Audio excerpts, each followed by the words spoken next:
என் மாமா பையனையும் என் பையனையும் நம்ம வாங்கடா, நம்ம நாகப்பழம் அங்கே நிறைய இருக்கு போல, வாங்கடா போகலான்னு சொல்லி 2 பேரையும் கூட்டிகிட்டு போனோங்க. கூட்டிகிட்டு போனது தாங்க எனக்கு தெரியும். நான் எங்கேயோ போய் நின்று கதை பேசிகிட்டு இருந்தாங்க. பார்த்தா ஒருத்தன் மேலே இருக்கிறான், இன்னொருத்தன் எங்கே இருக்கிறானே தெரியலங்க. சரி டே பார்த்து ஏறுடா மேலேன்னு சொன்னால் அவன் பறித்து பறித்து அவன் சாப்பிட்றாங்க. டே கொஞ்சம் குலுக்கி விட்றா, அக்காவும் எடுத்துக்கிறேன்டா அப்படின்னு நான் சொல்ல, அவன் 2 குலுக்குன்னு குலுக்கல நானும் 2 பழத்தை எடுத்துக்கிட்டேங்க.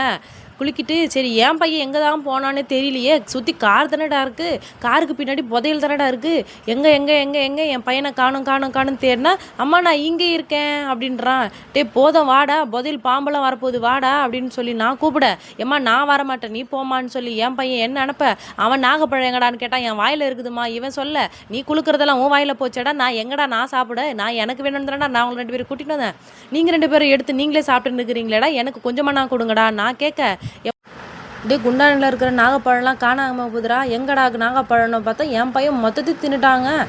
என் வீட்டில் தான் இப்படி நடக்குமா இல்லை உங்கள் வீட்லேயும் இப்படி நடக்குமான்னு எனக்கு கமெண்ட் பண்ணி சொல்லுங்கள்.